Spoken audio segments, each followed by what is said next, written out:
काय चाललंय आजूबाजूला किंवा कसं करायला पाहिजे किंवा काय असावं, हां. तर त्याच्याबद्दल मला असं वाटतं मी तेवढी जागरूक नव्हते. एखादा कलाकार उत्तम कलाकार म्हणून उत्तम असू शकतो, पण तो सोशल मीडिया उत्तम प्रकारे हँडल नाही करू शकत. पण म्हणून तो कलाकार म्हणून कुठे कमी नाहीये. मराठी सिनेमावाल्यांचं तुझ्याकडे लक्ष का नाही? ते वाट बघत असतील की मी अप्रोच करीन आणि हां. मी वाट बघते की ते अप्रोच करतील. कारण आता शक्यतो कलाकाराने अप्रोच करणं हेच फार महत्त्वाचं आहे. कोणाला तरी लिफ्ट दिली, कोणाला कंपनी दिली, कोणासोबत पार्टीमध्ये गेलो किंवा कोणासोबत काही हे केलं, तर मग कामं मिळतात.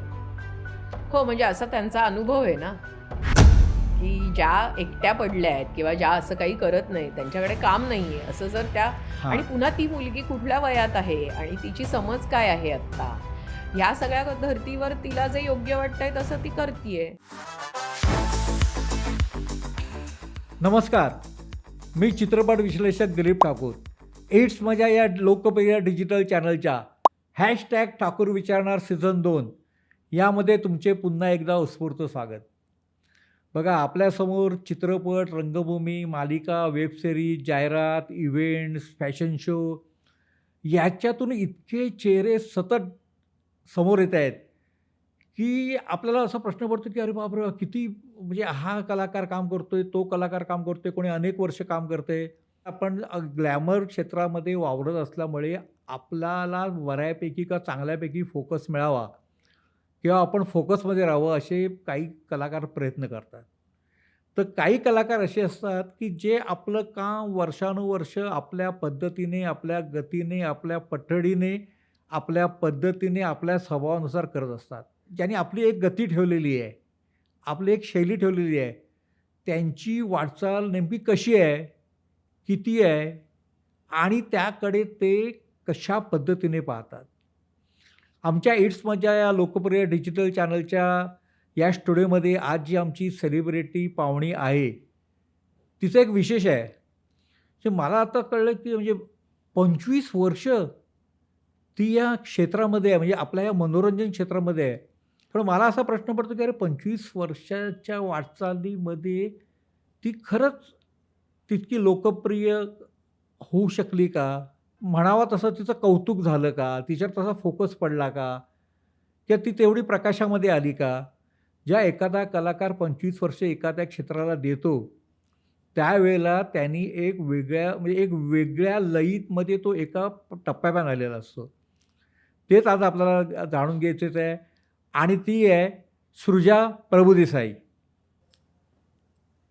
नमस्कार. नमस्कार. सृजा, तुझं आमच्या या इट्स मज्जा या लोकप्रिय डिजिटल चॅनलच्या #ठाकूर विचारणार सीझन 2 यामध्ये स्वागत. धन्यवाद. मी खूप आभारी आहे इट्स मज्जा चॅनलची आणि अर्थातच दिलीपजी तुमची. कारण मला इथे बोलावल्याबद्दल. नाही, नाही बोलवायला पाहिजेत. पण मी आता जसं इंट्रोडक्शन दिलं, "अरे तुला 25 वर्ष झाली?" हां, म्हणजे ऑलमोस्ट म्हणजे हो, झाली आहेत 25. पण 25 वर्ष म्हणजे असं वाटत नाही की तुला 25 वर्ष झाली तसं. हो, म्हणजे मी तसं वाटू दिलं नाही. म्हणजे काम मी तसं बऱ्यापैकी कमी केलं. हां, त्याच्यामुळे असं म्हणजे वाटू शकतं की 25 झाली का? पण मी जवळ-जवळ 12वीला होते तेव्हापासनं वगैरे असं हां. करतीये म्हणजे काम व्यावसायिकला. पण गती कमी ठेवण्याचं काही खास कारण? नाही, नाही. कारण असं काही ठरवून काहीच केलेलं नाहीये. हां, पण ते झालं म्हणजे तसं, की कमीच राहिलं काम आणि पण सुदैवाने जे चांगलं होतं ते काम मिळालं किंवा चांगलं काम करायला मिळालं. जेवढं चांगलं होतं ते सगळं मिळालं असं नाही. हां. पण चांगलं काम करायला मला मिळालं आणि जेवढं मिळालं ते मला फार आनंद वाटला त्याचा. काम जरी कमी असलं तरी मला म्हणजे त्यातनं खूप शिकायला मिळालं. त्यातनं खूप घेता आलं मला. त्यामुळे कमी काम झालं असं मलाही वाटतं आणि म्हणजे ते आहेच. पण त्याबरोबर हेही आहे, की जे मिळालं ते चांगलं मिळालं. पण ह्याच्यामागे काहीतरी तुझा स्वभाव आहे, की संधी मिळाली नाही, की या क्षेत्रातलं काय वातावरण? अ, म्हणजे असं मला असं वाटतं की सगळ्याच काय म्हणतो ना आपण संमिश्र आहे ते सगळं असं अच्छा. की हां. थोडं थोडं सगळ्याच गोष्टी झाल्या म्हणजे एक तर सगळ्यात आधी मला असं वाटतं की मूळ कारण मीच असेन. अच्छा. हां. कारण म्हणजे माझा स्वभाव असेल किंवा प्रत्येकाचा एक अवेअरनेस असतो ना की हां. अम, म्हणजे काय चाललंय आजूबाजूला किंवा कसं करायला पाहिजे किंवा काय असावं. हां. तर त्याच्याबद्दल मला असं वाटतं मी तेवढी जागरूक नव्हते. अच्छा. हां. की मी नाटकाच्या बद्दल जागरूक होते किंवा माझ्या विश्वात असायचे. म्हणजे मला हे माहिती नव्हतं की आपण जाऊन कामासाठी धडपड करायची असते हां. किंवा संपर्कात राहायचं असतं. तो एक डोक्यात एक तुमचा दृष्टिकोन पाहिजे की मला काम मिळवायचंय. तर माझी धारणा अशी होती की तुम्ही एक काम करता, ते तुम्ही नीट करायचंय, ते तुम्ही प्रामाणिकपणे करायचंय आणि त्यातूनच तुम्हाला दुसरं काम मिळतं. अच्छा. म्हणजे मला उलट पक्षी माझं असं होतं, की मला असं वाटायचं, की मी जर कोणाला जाऊन असं सांगितलं आणि त्या माणसाला जर मला द्यायची नसेल ती भूमिका, तर त्याला किती ऑकवर्ड वाटेल मला नाही सांगायला. हं. असं काहीतरी मला तेव्हा वाटायचं, की म्हणजे असं कसं आपण जाऊन म्हणायचं, की "नाही हो, तुम्ही ह्या नाटकात मला घ्या किंवा ह्या मालिकेत मला घ्या." म्हणजे आपण त्याला म्हणजे आपण स्वतःला लादतोय का दुसऱ्यावर? हां. असं मला वाटत होतं. मग म्हणजे काय म्हणतो ना, जशी वर्ष गेली तसं आता मला कळायला लागलं, की फार उशिरा नाही तोच तुमच्या कामाचा एक महत्त्वाचा भाग आहे. हां. जेव्हा तुम्ही व्यावसायिकला येता, हां. तेव्हा मुळात तुमच्या कामाचे 2 भाग आहेत, की तुम्ही एक स्वतःला दिलेली भूमिका किंवा ते काम करणं आणि काम मिळवणं. बरोबर आहे. ह्या हां. 2 पूर्णपणे वेगळ्या गोष्टी आहेत आणि त्या दोन्ही असल्या पाहिजेत. हां. तरच मग तुमची एक काय म्हणतो ना आपण यशस्वी किंवा अ, एक सातत्याने वाटचाल होत राहते. बरोबर आहे. हां. तर त्याच्यामुळे त्या दोन्हीही गोष्टी असणं गरजेचं आहे.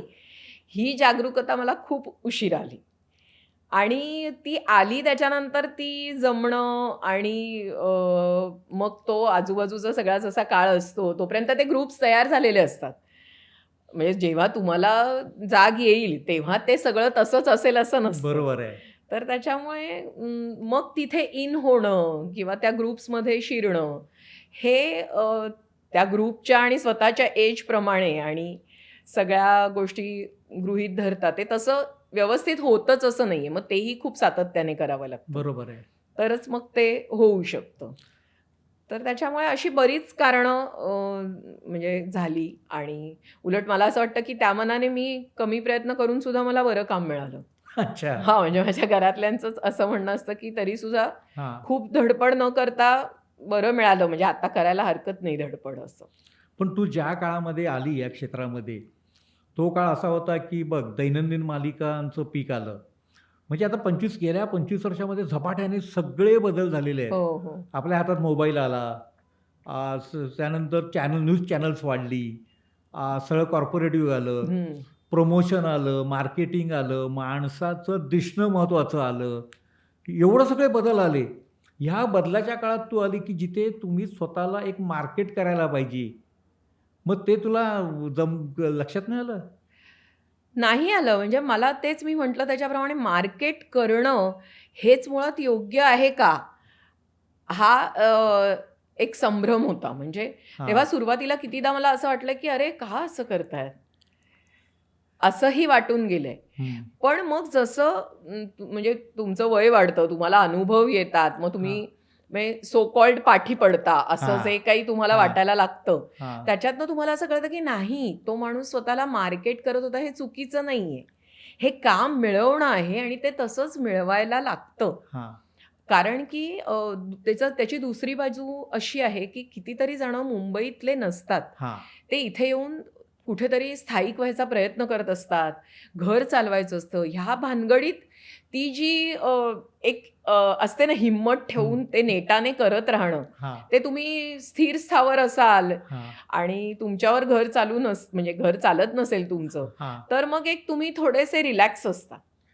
तर हां. तशी माझ्यावर म्हणजे मी पैसे ह्या दृष्टीने किंवा घर चालवण्याच्या दृष्टीने किंवा मला कुठेतरी जाऊन आता हे स्थायिक व्हायचंय ह्या दृष्टीने ती खटपट हां. नव्हती. तर हं. त्याच्यामुळे त्या काय म्हणतो ना, असोशीने मी असं केलं नाही की हां, हां, करायला हवं, जे हां, योग्य आहे आणि हां, त्याच्यातनंच तुम्ही तयार होत जाता. हां. कारण तुम्ही 4 वेगवेगळ्या लोकांमध्ये ॲडजस्ट करता, राहता कोणाबरोबर तरी करेक्ट. आणि मग तुम्ही तयार होत जाता आणि हां, मग त्या त्या सगळ्या स्ट्रगलमुळे तुम्हाला माहिती असतं की मला स्वतःला मार्केट केलंच पाहिजे, तरच माझ्याकडे काम येईल, तरच मी बिल भरीन, तरच माझं इथे घर होईल, तरच मला पुढे जाता येईल. करेक्ट. हे सगळे जे ही जी सगळी काही काय म्हणतो आपण एक अ, असं तुमच्या डोळ्यासमोर एक ठरलेलं असतं ना, तसं माझ्या डोळ्यासमोर ठरलेलं नव्हतं. हं. माझं एकच ठरलं होतं, की मला चांगलं काम करायचंय आणि मला दिलेलं काम व्यवस्थित करायचंय आणि आपण दिग्दर्शन किंवा अभ्यास या दृष्टीने हां, जास्ती मी त्या गोष्टीकडे बघत होते. त्यामुळे एक अख्खा आढावा आपण घेतो ना आपल्या करिअरचा, की हां, मला असं करिअर करायचंय. हां, इथे माझं लक्ष नव्हतं. हां. अख्ख्या करिअरवर माझं लक्ष नव्हतं. माझं होतं, की आत्ता ही भूमिका झाली ना, मग आता मला दुसऱ्या प्रकारची मिळायला पाहिजे.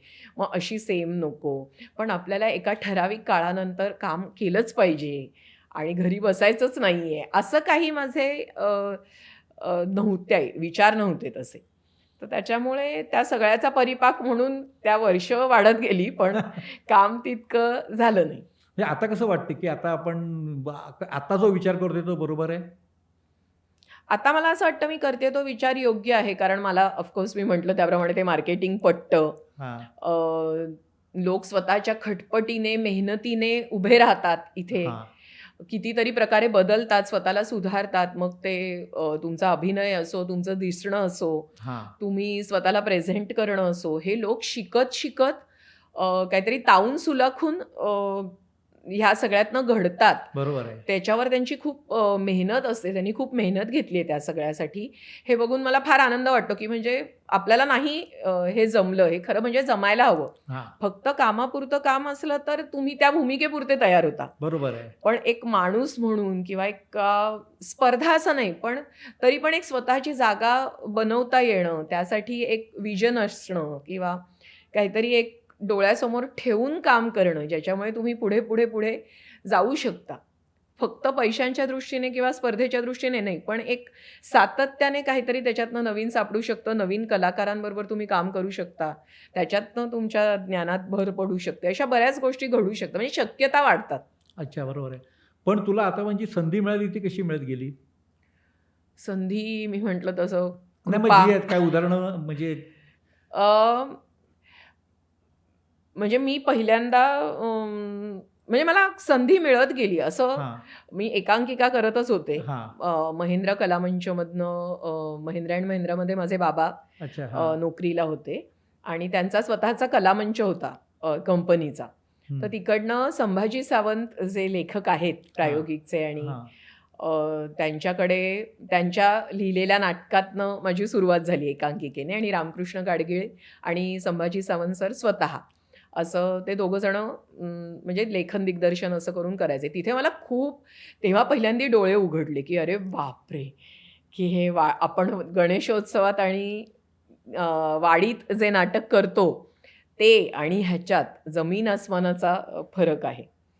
आणि मग तिथून सुरुवात झाली एकांकिकांना आणि म्हणजे फार मोठ्या-मोठ्या गमतीशीर हसवणाऱ्या आणि तिथून तिथपासूनच घडवायला सुरुवात होणाऱ्या घटना घडल्या आयुष्यात. आणि अशा काही गोष्टी सांगणार?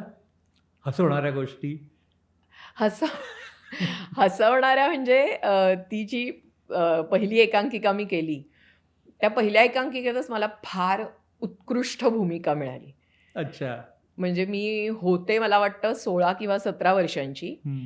आणि ती भूमिका होती ती साधारण एक 25शीतल्या बाईची भूमिका होती आणि ती आई असते आणि मालवणला राहणारी अशी ती बाई आहे. अतिशय गरीब आणि हां, अ, म्हणजे काय म्हणतो ना आपण ज्याला, की हालाखीची परिस्थिती पण एक बाणा आहे हां, स्वतःचा. हां, जसा असतो कोकणातल्या लोकांचा, तसा एक त्या दारिद्र्याने तिचा कुठेही अ, रुबाब कमी नाही झालेला आहे. हां. असं असं ते सगळं छान स्ट्राँग कॅरेक्टर होतं. आणि मी तालमीला जात होते, पण काहीही मला जमत नव्हतं. त्याच्यात असा शेवट एक सीन होता, की तिचं बाळ मरतं आणि मग ते बाळ ती त्याला बाळाला तिला माहिती नसतं की ते मेलंय म्हणून आणि ती उठवत असते आणि तिला एका पॉइंटला हां. कळतं की हे गेलंय म्हणून. तर ती ते आपण ओघात जसं बोलत जातो तसं ती त्याला डोळे उघड असं करत असते. हां. तर अभिनयाची तयारी तर काही केलेली नव्हती. पण प्रॉपर्टीची तयारी मी फार आवडीने करत होते. म्हणजे काहीतरी उगाचच काहीतरी कळशी घेऊन ये. तर तशा सगळ्या त्या तयारीमध्ये मी एक छान माझ्या मैत्रिणीची म्हणजे 16-17च्याच वय होतं. त्यामुळे एक मैत्रिणीची बाहुली पहिल्यापासून खूप माहीत होती. तर ती अशी खूप इम्पोर्टेड त्यावेळेला. असं एक छान बाहुली होती ती. आणि बाळासारखंच म्हणजे अगदी त्याचा सगळा ती अशी गुबगुबीत आणि अशी हां. छान ती बाहुली होती. तर मी ती रोज तालमीला घेऊन जायचे. आणि रोज ओरडा पण खायचे, की जमत नाहीये हिला, ही रडत नाहीये बरोबर, हिला ते फिलिंगच कळत नाही आणि मी 16-17ची असल्यामुळे मला काही भावनाच नाही, की आई म्हणून कसं स्वतःला प्रेझेंट करणं, तिच्यावर हां, दुःख होईल, पण ते दाखवायचं कसं कधी अनुभवलेलंच नाहीये. तर ते मी करता तिला उठ, डोळे उघड आणि मी तिला असं उचलल्यावर बाहुली असल्यामुळे तिने असं टाक करून डोळे उघडले. तर त्याच्यामुळे मला रडू यायच्या ऐवजी हं. माझ्या बरोबर डोळे उघड या वाक्याला तिने त्या बाहुलीने असे घारे डोळे जोरात उघडल्यामुळे मला आणखीन हसायला यायला लागलं. आणि मग त्यांचं म्हणजे असं झालं, की बापरे! हिला तर म्हणजे सीरियसनेस पण नाहीये, गांभीर्य नाही, हां. काही करायची म्हणजे ही करणार आहे की नाही एवढी सुंदर भूमिका मिळाली आहे वगैरे. हां. आणि म्हणजे मग ते अशा गमती घडत मग मला कळते म्हणजे तो गमतीचा भाग होता. हां. पण ते टायमिंग मला खूप हसायला आलं, की मी तिला डोळे उघड म्हणायला आणि तिने मेलेल्या बाळाने डोळे उघडायला. तर त्याच्यामुळे त्या कल्पनेने मला खूप हसायला आलं. पण मग नंतर मी शिकत गेले कारण त्यांनी मग फार मेहनत घेतली माझ्यावर. म्हणजे मी शिकले म्हणण्यापेक्षा त्यांनी मला शिकवलं, हां. की काय किती पोटतिडकीने ते यायला पाहिजे. एखादी आई आहे, तिचं बाळ गेलं तर काय होईल आणि मग ती कुठल्या बॅकग्राऊंडमधून आलेली आहे, तिची आर्थिक स्थिती कशी आहे, अशा सगळ्या गोष्टींचा कारण माझं असं झालं होतं, की पहिल्या एखाद्या एंट्रीला मला वाटतं आम्ही एकांकिकेच्या मला ती फार हौस होती, की आपण मालवणातलं करतोय वगैरे, तर नऊवारी साडी नेसूया वगैरे आणि असं. असं सगळं मी तो स्वतःचा त्यांनी सांगितलं होतं मला, की "तू करशील ना जरा नीट व्यवस्थित स्वतःची वेशभूषा वगैरे?" "हां," म्हटलं, "करीन वगैरे." आणि त्यावेळेला रामकृष्ण गाडगीळ जे आमचे दिग्दर्शक होते ते येणार नव्हते आणि पण ते आले अचानक आणि त्यांनी मला बघितलं ही छानपैकी नऊवारी साडी कोरी करकरीत नेसून आणि त्यांनी बघितलं मला आणि नंतर ते मला एवढे ओरडले, "ही आली पेशवीण." साडी-बिडी नेसून गोरीबिरी हे अशी तिचं किती तिच्याकडे ₹20 पण नाहीयेत आणि तू अशी छान साडी मग ते हां. एक गोष्टी कळायला लागल्या, की नाही आपल्याला छान नाही दिसायचंय, आपल्याला त्या भूमिकेच्या गरजेप्रमाणे दिसायला पाहिजे. हां. अशा गोष्टी कळत गेल्या मग त्यांनी पुढच्या वेळेला मला पूर्ण चांगलं काळं-बिळं केलेलं रापलेली सगळी दाखवली आणि मग साडी फाटकी वगैरे असं. मग एक मोठा आमूलाग्र बदल घडत गेला विचारांमध्ये हां, बरोबर पण आहे. आणि कसं काम करायला पाहिजे, किती मेहनत घ्यायची गरज आहे, तालीम किती जास्त करायला पाहिजे, किती म्हणजे ती कमी पडली तर कसं सगळं वरवरचं तरीही ते वरवरचंच वाटतं बऱ्याचदा. बरोबर आहे. हां.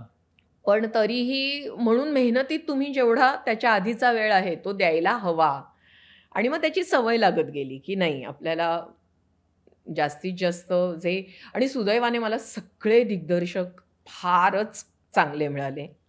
म्हणजे काहीतरी भरच टाकत गेले. मला असं कधीच झालं नाही, की "अरे बाबा, आता काय मी आता ह्याच्याकडनं मी काय शिकू?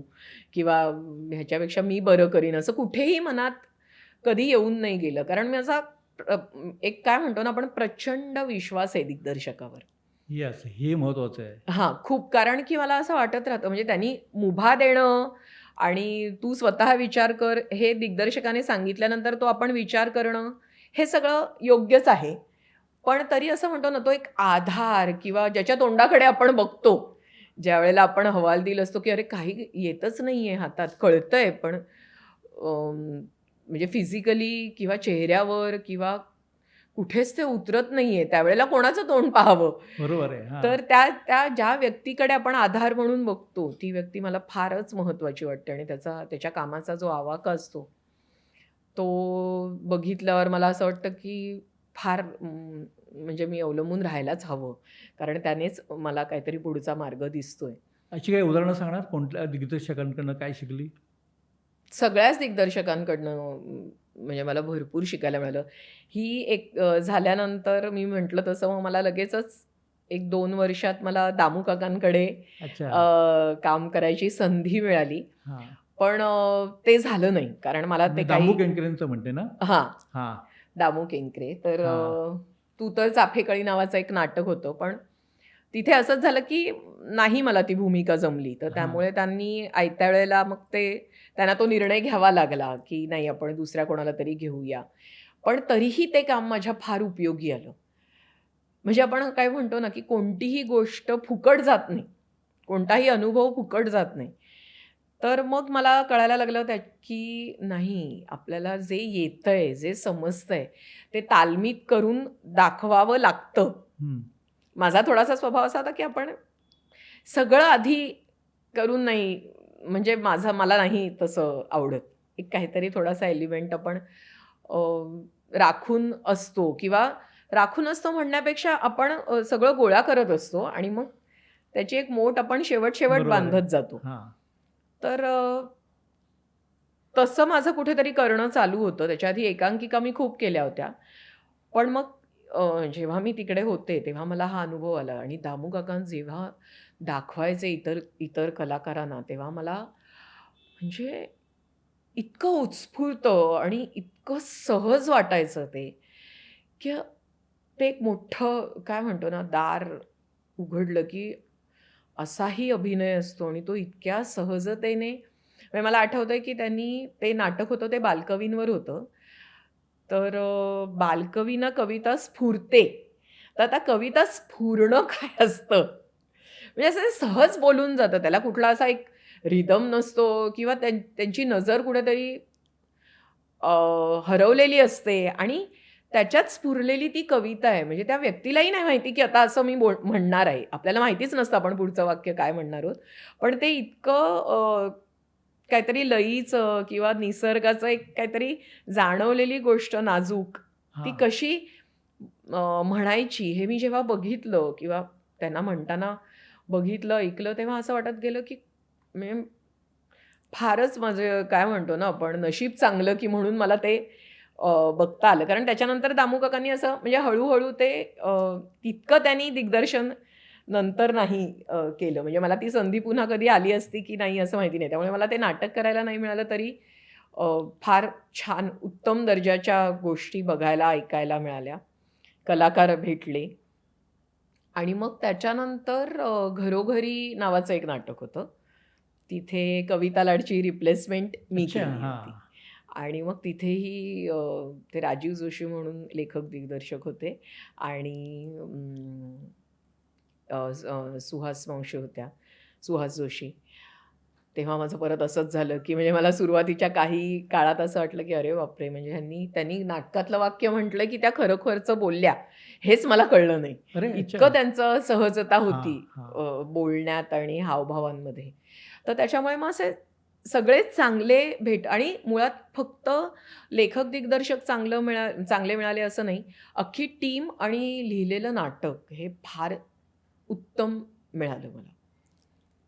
म्हणजे असं लिखाणच वाईट आहे असं अभावानेच म्हणजे नाहीच. हां. ही तुझी जमेची बाजू राहिली. हो, हो. म्हणजे मला खूप भाग्यवान आहे मी त्या बाबतीत, की मला चांगलं लिहिलेलं करायला मिळालं. आणि मग हां. त्याच्यानंतर कळा या लागल्या जीवा नाटक आम्ही केलं. किरण पोत्रेकरने लिहिलं होतं, दिग्दर्शन केलं होतं. त्याने पण त्याच्यापाठी फार मेहनत घेतली होती आणि द्विपात्री नाटक होतं ते. तर त्यामुळे आणखीन एक अशी एक मनात असते ना तुमच्या एक हां. यंग एजमध्ये, की अरे मला एकदम असा म्हणजे ती कायमच राहते, की मला उत्तम आणि चाबूक रोल मिळायला पाहिजे. पण फार छान होता म्हणजे ती पण भूमिका खूप छान होती. अगदी माझ्या व्यक्तिमत्त्वाच्या जवळची होती किंवा स्ट्राँग होती पुन्हा एकदा. एक अशी चांगली मजबूत भूमिका आणि किरण पोत्रेकरने पुन्हा खूप मेहनत घेतली. सुबोधने मला खूप छान प्रकारे म्हणजे तो अनुभवाने माझ्यापेक्षा चांगल्याच प्रकारे सीनियर होता आणि समज त्याला चांगली होती. मग मला काय प्रश्न पडतायत किंवा म्हणजे काय म्हणतो ना आपण कशा प्रकारे करावं असं बरंच त्या काळात पण बरेच चांगले चांगले लोक मला भेटले आणि सहकलाकार पण मला नेहमी उत्तमच मिळाले. आणि त्याच्या आधी अथांग माझं पहिलं व्यावसायिक नाटक झालं, ज्याच्यात शरद पोंक्षे माझ्याबरोबर प्रमुख भूमिकेत शरद पोंक्षे होता. तेव्हाही असंच झालं. सखाराम भावे, शरद पोंक्षे, मनोज कोल्हटकरांनी ते नाटक लिहिलेलं होतं आणि हेमंत भालेकरांनी ते दिग्दर्शन केलेलं होतं. तर तेही असं 1920 वगैरेच्या 60 किंवा 20 अशा काळातलं ते साधारण नाटक होतं म्हणजे कोकणातल्या बॅकग्राऊंडवर. मग म्हणजे हेमंत सरांनी मला असं काय म्हणतो ना आपण, की ती कशी बाई आहे, तिची विचारसरणी कशी आहे, मग तिच्यातली तिची हौस किती आहे, मुळात तिची हौस किती आहे, त्यामुळे ती किती छान प्रसन्न आणि एक वागण्या बोलण्यातला सगळा त्या काळाचा वावर कसा असेल, हे अशा सगळ्या गोष्टी लक्षात आणून दिल्या, त्या दाखवल्या. तर त्याच्यामुळे पुन्हा तिथून काहीतरी शिकायला मिळालं. सखाराम भावे होते त्या नाटकात. त्याच्यामुळे त्यांच्याकडनं बघता आलं, की म्हणजे कसा विचार करायला पाहिजे, कसे शब्दांवर जोर दिले पाहिजेत, जोर देऊन बघायला पाहिजे, चुकतं, बरोबर येतंय, काय होतंय, हे सगळं बघायला पाहिजे. आणि तिथे पहिल्यांदा Sharad Ponkshe as a hero म्हणून नायक होता तो. मग तेही मला फार छान प्रकारे बघता आलं, की तो कशाप्रकारे काम करतोय आणि त्यानेही मला फार सांभाळून घेतलं. म्हणजे आपण असं म्हणतो, की त्यावेळेला तो फारच म्हणजे त्याचं नथुराम येऊन गेलं होतं आणि खूप सीनियर आणि खूप काय म्हणतो ना आपण प्रसिद्धी आणि सगळं तो बरोबर आहे. यशाच्या वली असलेला शिखरावर कलाकार. होता. आणि त्यावेळेला त्याने मला फार सांभाळून घेतलं आणि मग त्याच्याबरोबर जी छान केमिस्ट्री जी माझी जमली, ती आजतागायत हिमालयाच्या सावलीपर्यंत, की म्हणजे एक ती सहजता येते आणि तुम्ही जेवढ्या आधी ज्या वयात म्हणजे काय म्हणतो ना आपण लहान वयात ज्यांच्याबरोबर काम केलेलं असतं ना, बरोबर आहे. त्यांच्याबरोबर तुमचा एक वेगळीच छान एक केमिस्ट्री किंवा असं सहजता असते. हां. तर ते मला सहकलाकारही फार सांभाळून घेणारे मिळाले आणि अ, कुठेही हेवे दावे नाही. म्हणजे मला कळायचं, की हे माझ्या चांगल्यासाठीच सांगतायत. मग शरद असेल, सुबोध असेल, कोणीही असेल, की मला मदत होईल किंवा काहीतरी माझ्या चेहऱ्यावर हरवले पण दिसतंय, तर त्याला एक मार्ग दाखवणं, त्याला हात देणं, हे जे एक हं. सहकलाकाराचं काम असतं, तसं मला नेहमीच सगळे चांगले भेटत गेले. भूमिका चांगल्या मिळाल्या. त्याच्यानंतर म्हणजे राजेश देशपांडेकडे मी पहिल्यांदाच काम केलं आणि खूपच आश्चर्यचकित झाले कारण हिमालयाची सावली हे नाटक मला त्याच्याकडे करायला मिळालं आणि तोपर्यंत मी त्याच्याकडनं म्हणजे त्याने फक्त त्याच्याकडे एक विनोदी दिग्दर्शक किंवा विनोदी नाटकं दिग्दर्शित त्याने केली आहेत असा एक माझा समज असं नाही पण मी बघितलेली होती त्याची जी नाटकं ती होती. मला असं कधीच नाही वाटलं, की विनोदी म्हणजे ज्यांनी दिग्दर्शित केलेली आहेत नाटकं, ते वेगळे करणार नाहीत. असा समज कसा होतो हेच मला आजपर्यंत कळलं नाही. कारण दिग्दर्शन म्हणजे कोणीही कुठल्याही प्रकारचं उत्तम करू शकतं. तर त्याच्याप्रमाणे पण इतक्या काय म्हणतो ना आपण, उत्तम प्रकारे त्याने ते केलं, की आम्हाला खूप मस्त वाटलं म्हणजे असं, की त्याने आमच्या प्रत्येकाकडे खूप लक्ष दिलं आणि जे एक कोरिओग्राफ करतो आपण सीन बसवणं, बारीक-बारीक गोष्टी काढणं. मला तिचं वय, तिची बॅकग्राऊंड आणि कोकणातल्या वातावरणाचा त्याला एक प्रचंड अंदाज आहे. म्हणजे खूप अभ्यास आहे त्याचा त्याच्यावर किंवा भाषा आणि हेल किंवा एक ह्युमर हे सगळं आणि सगळं छान त्याने त्याची ती मोठ बांधली. म्हणजे त्यात जिथे गांभीर्य आहे, जिथे खूप सेन्सिटिव्ह आहे आणि जिथे विनोद आहे, त्या सगळ्याचं असं एक छान त्याने तो एक अनुभव निर्माण केला. तर त्याच्यामुळे त्याच्याकडनं पण मला खूप शिकायला मिळालं. म्हणजे जी हिमालयाच्या सावलीतली बयो आहे, ती मला त्याच्यामुळे, शरदमुळे आणि माझ्या घरातल्यांनी सपोर्ट केल्यामुळे, हेमंतदादा भालेकरांनी मला सांगितलं होतं, की काहीही अडचण आली तर सांग, मला विचार. हे असं मला सहाय्य खूप मिळालं. म्हणजे मला खात्री आहे, की मी त्याच्या आधीच्या पण ज्या दिग्दर्शकांकडे काम केलं, त्या सगळ्यांकडनं मी कधीही मदत मागितली दुसऱ्या एखाद्या भूमिकेबद्दल, तर ते आवडीने करतील. हा एक सपोर्ट मला नेहमी मिळाला आणि त्याबद्दल मला खूप छान वाटतं किंवा आत्ता मी सुंदर मी होणार केलं त्याच्यात पण राजेशनेच दिग्दर्शित केलं होतं ते. आणि तिथेही आमची टीम छान होती. तिथे बाप्पा जोशी आमच्याबरोबर हां. काम केलंय त्याने. तर त्याच्यामुळे त्याच्याबरोबर काम करण्याने पण मला खूप गोष्टी शिकायला मिळाल्या. तर असं सगळंच अनुभव चांगला संपन्न करणाऱ्या वातावरणात जेवढं काम करायला मिळालं तेवढं मिळालं. त्यामुळे शिकण्यासारखं बरंच घडल्या घटना. मग एकदम मग ते मालिकेकडे वळण्याचं? मालिकेकडे वळण्याचं असं काही झालं नाही. मालिका आली तेव्हा मालिका केली. अच्छा, असं केलं. हो. आणि पहिली मालिका मला पहिली मालिका मी केली केदार शिंदे. आणि फार माझी इच्छा होती तेव्हा असंच की केदार शिंदेकडे काम करायला मिळावं म्हणून. आणि खूप छान विषय आणि खूप छान हलकी-फुलकी पण मुलांना कसा आई-वडिलांच्या भांडणाचा त्रास होत असतो, असा एक वेगळा दृष्टिकोन किंवा एक हां. ती साईड दाखवण्याचा एक प्रयत्न त्या मालिकेत केलेला होता, मिशा म्हणून. आणि ऋषिकेश जोशी, मी, सिद्धार्थ जाधव असे सगळेजण आम्ही होतो. सई तावणकर पण होती त्याच्यात. अच्छा. आणि विजू सर पण होते. आणि असं छान होती ती ही मालिका. आणि केदारकडे काम केल्यावर परत माझं असंच झालं, की खूप गोष्टी शिकायला मिळाल्या. त्याची सीन घेण्याची पद्धत, तो जो नाटकाप्रमाणे कितीदा म्हणजे अख्खा पूर्ण एक वन शॉट घेतो आणि त्याचं कसं कोरिओग्राफी करतो, त्याच्यातली गंमत कशी आणतो, कसा एवढ्याशा सीनमध्ये गंमत आणणं तेवढ्यातल्या तेवढ्यात येस. काही मिनिटात किंवा काही सेकंद. नाटकात कसं आपण तालीम केलेली असते, त्या नाटकातच ऑलरेडी बरंच काय काय असतं गंमत आणणारं. मग ते पण मला फार आवडलं, की तिथे त्याच्याकडे काम करायला मिळालं. त्याचा एक खूप उपयोग झाला मला. आणि मग जशा मालिका आल्या म्हणजे जसं काम आलं तसं मी जनरली घेतलंय. बऱ्याच कामांना नाहीही म्हटलं. कारण मला ते नाही आवडलं. म्हणजे जे काही नाही मला करायचंय असं जे वाटलं ते मी नाही केलं. म्हणजे त्यामागे काही कारण असेल ना, नाही म्हणण्यामागे? म्हणजे त्या स्क्रिप्टमध्ये किंवा त्या भूमिकेत काही करण्यासारखं आहे किंवा करण्यासारखं आहे म्हणण्यापेक्षा आपणच जरी आपल्याला करिअरचं मोठं विजन जरी मला नसलं, तरीसुद्धा मी कुठल्या पद्धतीचं काम करावं हां. ह्याचं एक माझ्या डोळ्यासमोर काहीतरी असायचं हां. त्या फेजेसमध्ये. हं. त्याप्रमाणे मी नाही मला नाही करायची आहे अशी म्हणजे काही काही त्याचं त्या व्यक्तिरेखेचं काही म्हणणंच नाही आहे, काही काही घडतच नाही आहे. तर मग मला ते करू नयेसं वाटायचं किंवा अरे काय म्हणजे काही लॉजिकच नाही आहे ह्याच्यात. म्हणजे इथे काहीतरी घडलं आहे आणि हिचं काही म्हणणंच नाही आहे त्याच्यावर किंवा हे असं पुढे जातं आणि मग पुढे त्या नाटकात त्या गोष्टीचं काही होतच नाही पुढे म्हणजे ते सोडूनच दिलं आहे. असं नाटक करून मला नाही वाटत, की मला काही मिळेल किंवा हे प्रेक्षकांना आवडेल. हां. कारण तुमच्यातल्या प्रेक्षका थ्रूच तुम्ही ते जज करत असता. कधी ते बरोबर येतं, कधी ते चुकतं. पण बऱ्याचदा ते बरोबर असतं. कारण तुम्ही एक आधी प्रेक्षक असता.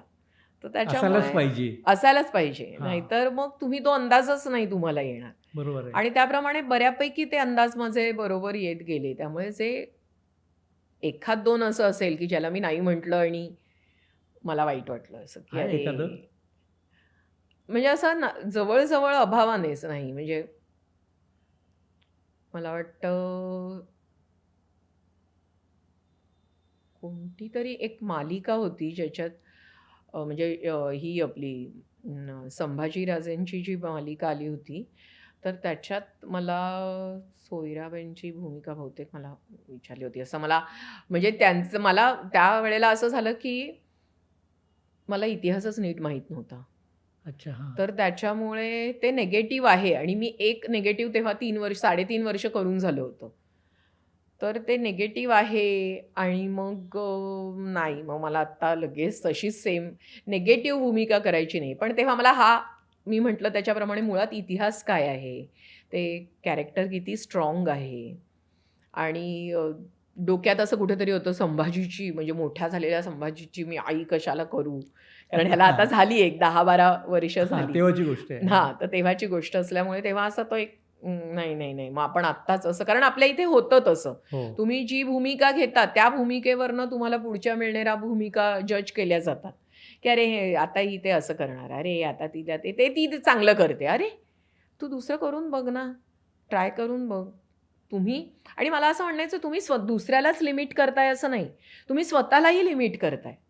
कारण मी ह्या व्यक्तीला अशीच बघू शकते, हे माझं पण लिमिटेशन आहे ना, की बरोबर आहे. मी ज्या वेळेला एखादी गोष्ट कास्ट करते किंवा मग तेव्हा मी क्रिएटिव्ह आहे म्हणून करते, तर मी ह्या व्यक्तीला आजपर्यंत असं प्रेझेंट कोणी केलं नाहीये, तर मी करतो किंवा मी करते, असाही दृष्टिकोन आपण ठेवू शकतो. म्हणजे आपण त्यालाही लिमिट करतो तसंच काम देऊन, आणि स्वतःलाही लिमिट करतो त्याला तसंच बघून. हे एका इमेजमध्ये अडकवायचं. हां, असं बऱ्याचदा होतं. त्यामुळे त्या भीतीने ना हां. जनरली बायका हा डिसिजन घेताना फार म्हणजे असा विचार करतात, की अरे मी करू की नको मोठ्या ह्याची भूमिका?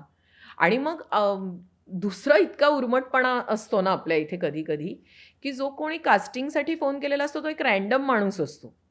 ना तो दिग्दर्शक असतो, हां. ना तो चॅनलमधनं कोणी असतं किंवा असं असतोच असं नाही. तर आपण हां. असं नाही, ही भूमिका मला नाही करायची. नाही का तुम्ही वाटाल? अच्छा. अरे मी कोणीही वाटीन. तू कोण मला सांगणारा मी काय हां. वाटीन ते? हां. आणि तू आहेस का दिग्दर्शक? मग मी मोठी वाटीन तर मी लहानही वाटीन. तर हा जो एक बोलण्याचा पोच असतो, हां. मग ते तुम्हाला पुढे जाऊन कळतं, की अरे हा कोण? आपण ह्याच्या मताचा कशाला विचार करतोय?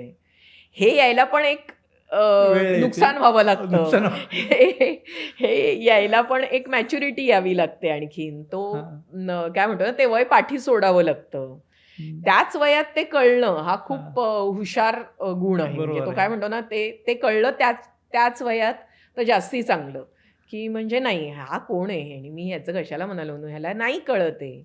आणि ठीक आहे, मग वाटीन मोठं की नाही वाटणार हा मुद्दा तुझा नाहीच आहे.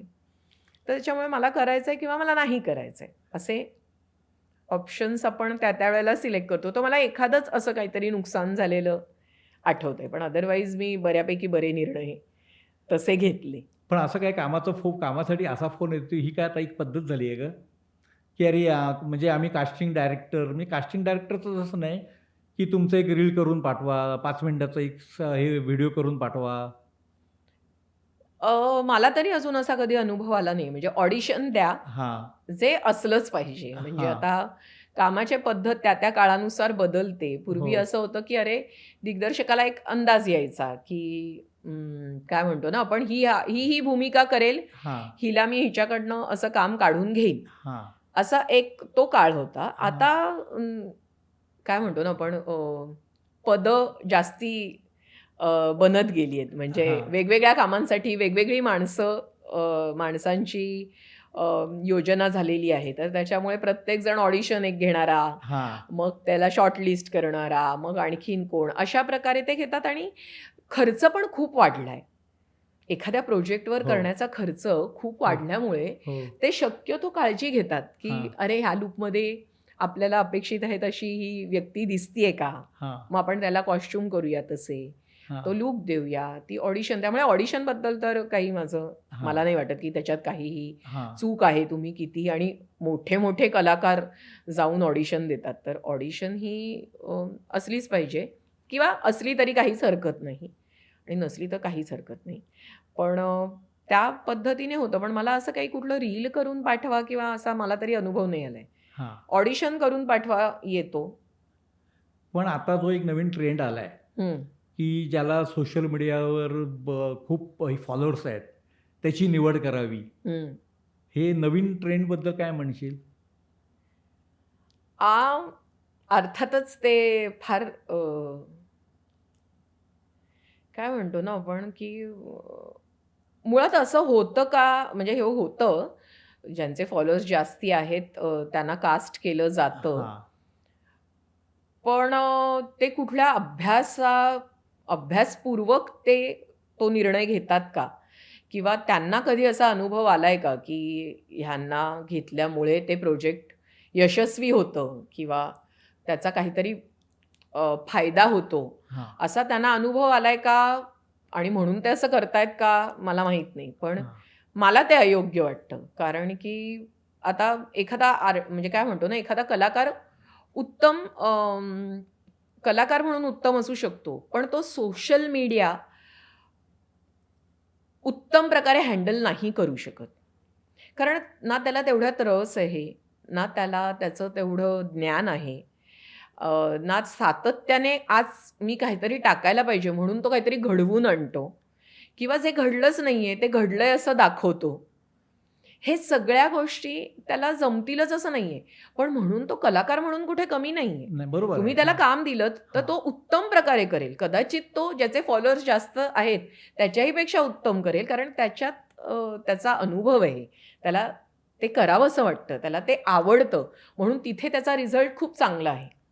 तर फक्त ह्या एका गोष्टीवर ते जज होऊ नये, असं मला वाटतं, की ठीक आहे तुम्हाला फॉलोअर्स जास्त आहेत म्हणून एक हे वाटणंही मला चुकीचं नाही वाटत, की त्यांना ती एक शक्यता वाटते, की अरे ज्या भरपूर लोकांपर्यंत जी व्यक्ती पोचली आहे, त्या व्यक्तीचं काम बघायला कदाचित भरपूर लोक येतील आणि कदाचित आपल्याला त्याचा ॲज अ प्रोजेक्टमध्ये त्या गोष्टीचा बरोबर आहे. उपयोग होईल, असं त्यांना वाटू शकतं. पण तो एकच निकष नसावा.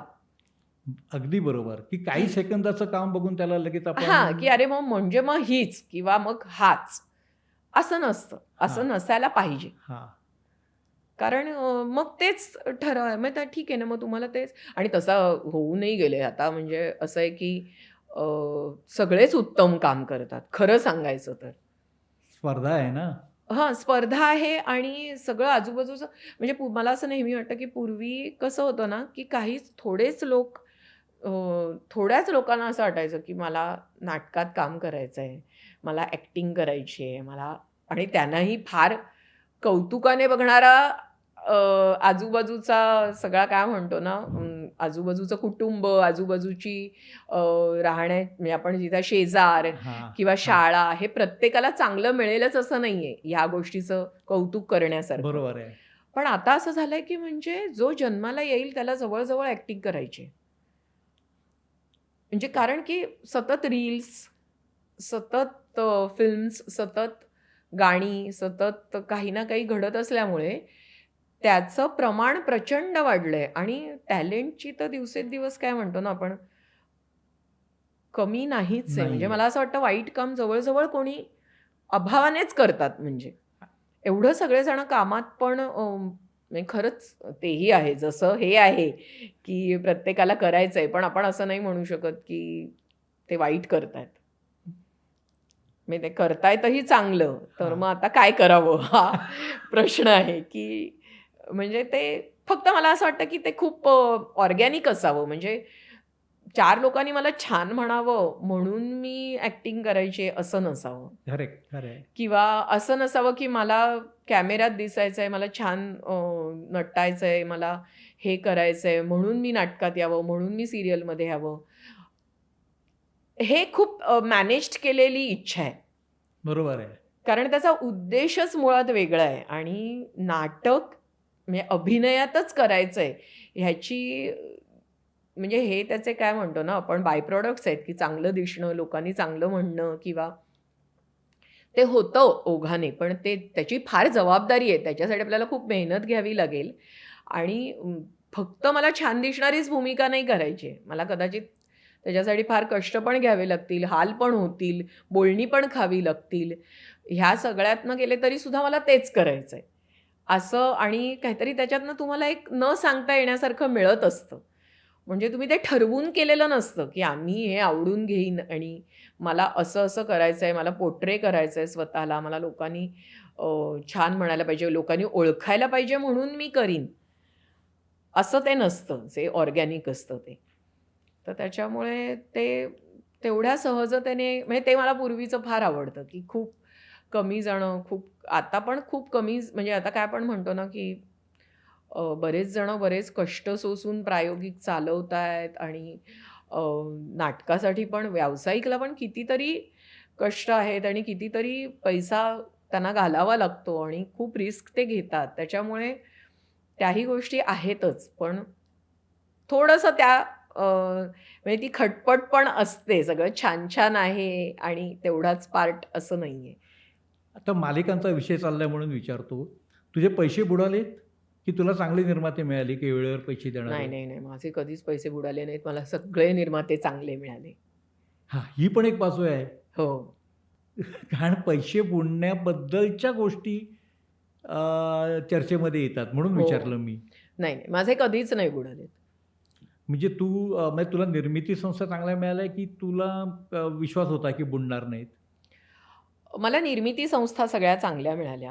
म्हणजे हां, शिस्तीने अगदी व्यवस्थित सगळे पैसे देणाऱ्या मिळाल्या. हां, आणि काय म्हणतो ना आपण, मला मला असं काही कधी फार त्याच्यासाठी करावं लागलं नाही, की "अरे माझे पैसे, अरे माझे पैसे" असं करावं लागलं नाही. करावं लागलं असतं तर मी नक्कीच केलं असतं. पण नाही, मला असं कोणी असं पैसे बुडवणारं, फसवणारं, हां. देणारच नाही, अमुकच हे, असं एखादं काहीतरी असं ते हां, म्हणजे तुरळक असं काहीतरी राहिलं असेल हां, कधीतरी, पण नाहीच. म्हणजे ते थोडंसं डिलेड मिळालं, पण बुडालेलं माझं काहीच नाहीये.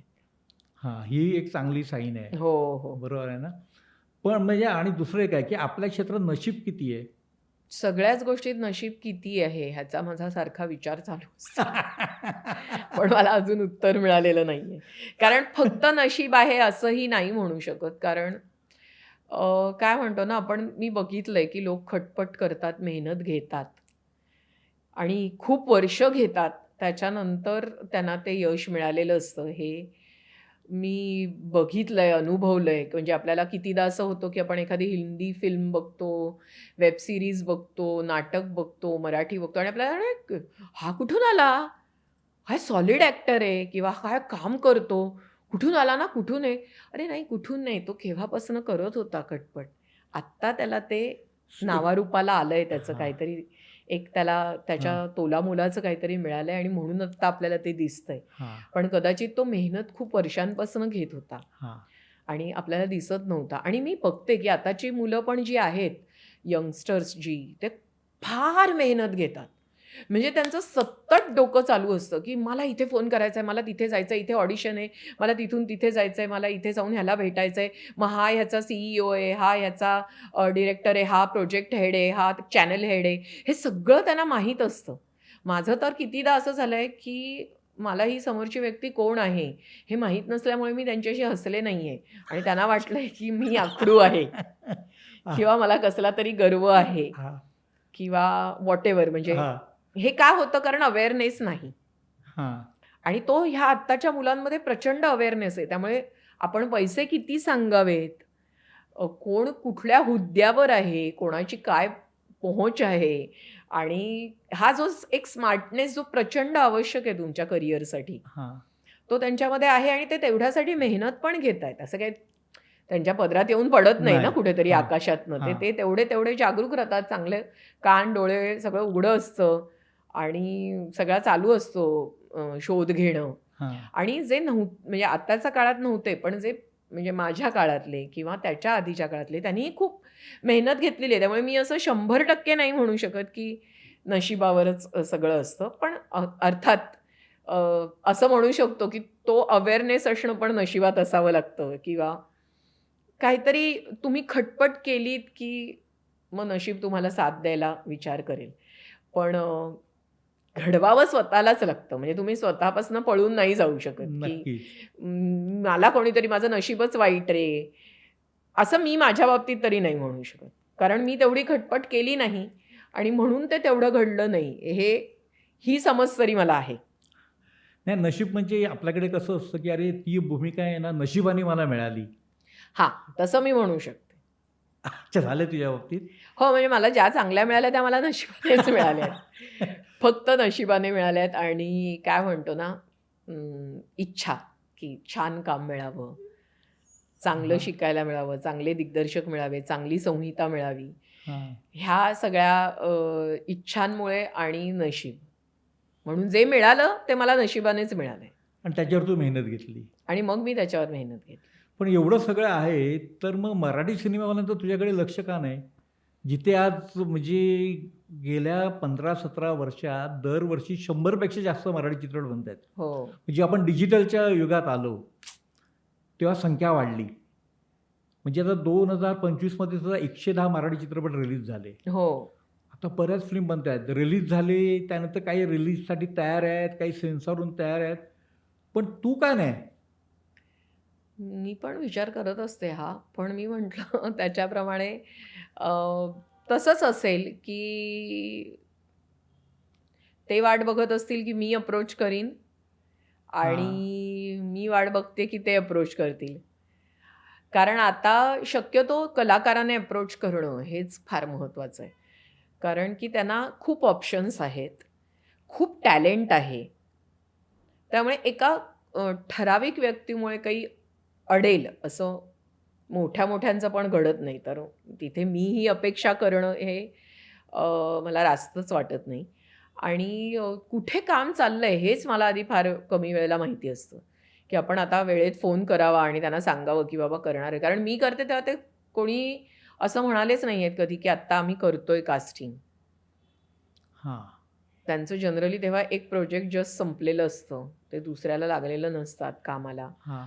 आणि स्वतःहून माझ्याकडे फिल्म तर कोणतीच आली नाही. जसं माझ्याकडे नाटक आणि मालिका आल्या, तसं त्यांच्याकडनं माझ्याकडे असं काही काम आलं नाही. मला पण आश्चर्य वाटतं, की ते कसं नाही झालं कधी. आणि अर्थातच मी म्हटल्याप्रमाणे मी ते घडवून आणणं मला जमलं नाही. त्यामुळे मला असं वाटतं, की ती पण म्हणजे माझ्याकडनंच ते राहिलेलं असावं. पण बऱ्याचदा असं आहे, की नाटकात काम करणारे बरेचसे कलाकार त्यांची एक पायरी पुढची पायरी असते चित्रपट. मग असं कधीच कुठे मनात नाही आलं 25 वर्षात? माझ्या मनात आलं, पण मी तेच म्हटलं तसं, की अं, कुठे ते चाललंय आत्ता काम? कोण आत्ता फिल्म बनवतंय? तिथे कास्टिंग कोण करतंय? मग त्याच्याशी आपण संपर्क साधणं. मग कधीतरी असं झालंय, की मी 1-2 वेळेला फोन करून असं सांगितलंय पण, की मी श्रुजा बोलतीये, म्हणजे श्रुजा प्रभुदेसाई बोलतेय, मला अमुक-अमुक करायचंय. हे, ते. मग त्यांनी फारच ओके, ठीक आहे. बरं, पाठवा. असं मग ते हां, असं झालेलं आहे. त्याच्यामुळे हां. त्यातनं काही आणि कधीही माझा आत्तापर्यंत योग असा आलाय ना, की मी जिथे-जिथे प्रयत्न केला ना, तिथे नाही झाले. समोरून आलंय ना मला, तेच माझं काम झालंय. तर मला ही फिल्म म्हणजे अर्थातच मिळावी आणि उत्तम भूमिका मिळावी, असं एक वाटत असतं, पण नाही म्हणजे ते नाहीच झालंय अजूनही. कारण म्हणजे हे आश्चर्यकारक आहे, की ज्याची ही 25 वर्षाची वाटचाल आहे, एवढ्या मालिका हो. आणि पॉझिटिव्ह बघणं सगळ्यांकडे. म्हणजे आपल्या नाही, फार मी सगळ्यांकडे पॉझिटिव्ह नाही नाही कामात बघत. हां, मग? पण म्हणजे मला कळतंय की काय पॉझिटिव्ह बघणं म्हणजे की हां, आपण ज्या गोष्टीला हं. जबाबदार आहोत, त्याचा दोष नशिबाला किंवा दुसऱ्या हां, कोणाला तरी न देणं एवढा हां, हां, म्हणजे हे जर सकारात्मकता असेल तर ती आहे माझ्याकडे. हां, आणि ती काय म्हणतो ना काळानुरूप आली असं पहिल्यापासून मला असं नव्हतं वाटत. हां. पण जेव्हा आपल्याला एक आता फेज येते, जेव्हा आपल्याला कळतं की नाही आपणच कमी पडलोय मेहनतीत. तर म्हणजे ते एक आणि तेच म्हणजे ते जर तसं असेल तर ते सापडण्याचा पण एक आनंद आहे. कारण ना नाहीतर मग मग ते फार असं होत राहतं, "अरे मला ह्याने घेतलंच नाही, अरे मला त्याने हेच नाही." मी म्हटलं त्याच्याप्रमाणे हे आहे की अ, ज्यांनी म्हणजे मला असं कितीदा तरी वाटतं की जे परत-परत तशा-तशा भूमिकांमध्ये किंवा कॉम्बिनेशनमध्ये कास्ट होतात. म्हणजे आता हाच डिरेक्टर आणि हेच कलाकार. असं जेव्हा परत-परत होत राहतं, तर तेव्हा असं मला पहिल्यांदा वाटायचं, की अरे म्हणजे त्या दिग्दर्शकाने पण वेगळ्या कलाकारांना का इमॅजिन करू नये? कारण त्याच्या प्रतिभेसाठी पण ते काहीतरी नवीन कामच आहे ना, बरोबर आहे. की आपण ते वेगळ्या प्रकारे, वेगळ्या चेहऱ्यावर, वेगळ्या पद्धतीने करून बघावं. पण मग मला असं नंतर वाटायला लागलं, की त्याची कदाचित दुसरी बाजू अशी असेल, की ज्याला आपण ट्युनिंग म्हणतो किंवा रॅपो म्हणतो, की मी ह्याला जर हे सांगितलं ना, तर त्याला बरोबर कळेल हे मला काय म्हणायचंय. कारण ह्या अशा क्रिएटिव्ह फील्डमध्ये तुम्ही सगळं प्रिसाइजली सायन्ससारखं नाही, किंवा गणिती पद्धतीने नाही सांगू शकत. नाही, ते नाही. समोरच्याला कुठेतरी कळावं लागतं, हं. की ह्या व्यक्तीला काय सांगायचंय. तर कदाचित त्या दोघांच्या त्या ट्युनिंगमध्ये तो विश्वास असेल, की मी ह्या व्यक्तीला हे सांगितलं ना, तर तो जास्त चांगल्या प्रकारे समजून घेईल आणि आम्हीच ॲज अ टीम म्हणून जास्ती उत्तम काम करू शकू. असं कदाचित थोडा भाग असावा, पण तो तसाच त्याच धर्तीवर सगळी कामं करू नयेत असंही मला वाटतं. पण तुला असं कधी जाणवलं, की तुला ओळख मिळायला लागली आहे? म्हणजे असं असं मला एक विशिष्ट दिवस आठवत नाही नाही, किंवा नाही असू दे. हां. घटना नाही आठवत. पण असं ते हळू होत गेलं. पण मला मला उलट असं वाटतं, की मला कमी ओळखतात. कारण की मी वेगळी दिसते ज्या भूमिकेपेक्षा प्रत्यक्षात वेगळी दिसते. हां. आणि मला बऱ्याचदा लोक आवाजावरनं ओळखतात, की म्हणजे असं कधीतरी असं बऱ्याचदा असं झालंय की कोणीतरी भाजी काहीतरी घेतंय समजा बाजूला आणि मी कोणाशी तरी बोलले की एक मिनिट एक मिनिट एक मिनिट, म्हणजे तिने मला आधी बघितलं पण बघितल्यावर नाही ओळखलं, हां, आवाज ऐकल्यावर ओळखलं की हां. नाही तुम्ही त्या ना. पण ते म्हणजे ती ओळख असं आपण काही फार म्हणू शकत नाही. नाही. कारण कितीदा तरी असं होतं की लोक तुम्हाला ओळखतात आणि मग म्हणतात तुम्ही काम करता ना वगैरे वगैरे, नाव काय? मग माझं असं वाटतं की अरे एवढं सगळं तुला माहिती आहे तर जरा नाव पण घे ना जाणून. आणि जर एवढं कॅज्युअली घेतलंयस तर मग मला विचारतोयस तरी कशाला. म्हणजे ती काही ओळख नव्हे. म्हणजे एक नाही, त्यांना एक नाही. रँडम त्या सगळ्या काय म्हणतो ना आपण त्या गोतावळ्यातली एक व्यक्ती, बरोबर आहे. ही काही ओळख नव्हे. हां. चोख सांगणं की तुम्ही म्हणजे अमुक अमुक ना आणि यातली ही अमुक अमुक भूमिका किंवा त्या भूमिकेबद्दल त्याने तुमच्याशी संवाद साधणं, ही खरी ओळख. खरं आहे. म्हणजे एक त्या ओळखीला आपण असं काही म्हणू शकत नाही. पण मला असं वाटतं की माझ्या नाटक क्षेत्रातल्या किंवा म्हणजे सिरियल क्षेत्रातल्या लोकांमध्ये मी बऱ्यापैकी म्हणजे चांगलं काम करायला मिळाल्यामुळे एक राहिलं. म्हणजे ती ओळख नाही म्हणू शकत, पण एक छान राहिलं, की चांगलं काम करेल म्हणजे हिला करायला मिळालंय, हिला या हां, चांगल्या भूमिका मिळाल्यात, अशी हां. एक ओळख राहिली, तुला असं मी आपल्या म्हणेन. फील्डमधला एक नेहमी चर्चेतला विषय किंवा गाजलेला विषय कास्टिंग काउच. हं. तुला काय अनुभव? मला काहीच नाही, कधीच. मला असा कधीच अनुभव नाही आलाय. हां, म्हणजे तू त्या बाबतीत हे राहिली. हो, म्हणजे मला सगळे मी म्हटलं त्याप्रमाणे पैसे कोणी माझे बुडवले नाहीत. हां, मला असे काही अनुभव नाही आले आणि हां, एखाद 2 वेळेला असं जर कोणी काहीतरी तिरपाकडं किंवा ऑड काही बोललं, हां. तर अर्थातच मी ते आधी ऐकून नाही घेतलंय. त्यामुळे पण ते म्हणजे मला असं वाटतं, की लाखात एकदा वगैरे झालं असेल. ते पण ह्याचं बोलणं असं म्हणजे काही. पण अदरवाईज नाही. ह्याचं श्रेय तू तू स्वतःला किती देशील? अ, देईन मी स्वतःला हां. बऱ्यापैकी. पण पूर्ण नाही देणार. कारण की मी म्हटलं त्याच्याप्रमाणे मला असं वाटतं, की ते आपल्या हातात नक्कीच असतं. मला पण मला तेच सांगायचंय. हां, हो, नाही नक्कीच असतं. तुम्ही स्वतःला कसं प्रेझेंट करताय, तुम्ही दुसऱ्याला किती सूट देताय तुमच्याशी अ, वागायची. अ, म्हणजे ॲज अ बाई म्हणून हो. किंवा ॲज अ मुलगी म्हणून तुम्ही दुसऱ्याला किती सूट देताय हे समोरचा टिपत असतो आणि त्याप्रमाणे तुमच्याशी वागत असतो. पण कितीतरी चांगल्या मुली, चांगल्या बायका ज्यांनी काहीही म्हणजे गैर केलं नाही, असं अगदी सुरी घेऊन फिरल्या नसतील किंवा खूप स्ट्राँगली माझ्या वाटेला जाऊ नका असं सांगितलं नसेल. पण तरीही त्या कुठेही खालच्या दर्जाची वागणूक नसून सुद्धा कितीतरी पुरुषांनी त्यांच्या बाबतीत अशी वागणूक ठेवलेली आहे. त्याला म्हणजे आता एक लहानच यंगच मुलगी असेल आणि खरंच तिचा स्वभावच फार साधा असेल, तर तिच्यासाठी ते धैर्य आहे ना, म्हणजे हो. स्वतःला असं पोर्ट्रे करणं, की मी स्ट्राँग आहे आणि मी ह्याव आहे आणि मी त्याव आहे असं.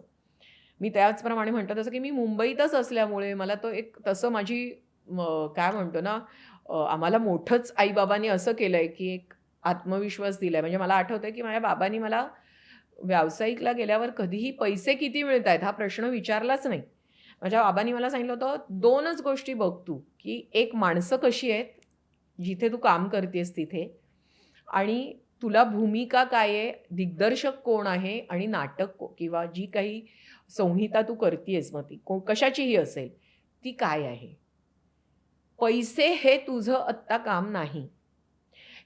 हा विश्वास, हे दुसऱ्याला टेन्शन न देणं, म्हणजे ॲज अ मुलगी म्हणून वडिलांकडनं असा सल्ला किंवा ही निश्चिंतता किती मुलींना मिळत असेल, ज्या बिचाऱ्या मुंबईत येतायत, काहीतरी त्यांना तर बघायलाच लागेल ना, की मी असं "अरे, इकडे नाही, मला इकडे कोणीतरी फालतू माणसं आहेत, मी लगेच सोडून देणार काम." हा डिसिजन घेणं त्यांना सोपं नाहीये नाही. हां. किंवा त्यांना तसं वाढवलेलं नाहीये, की "नाही बाबा, हे असं नाही करायचं, तसं नाही करायचं, मग हे चुकेल, मग ह्याला बोलू नकोस."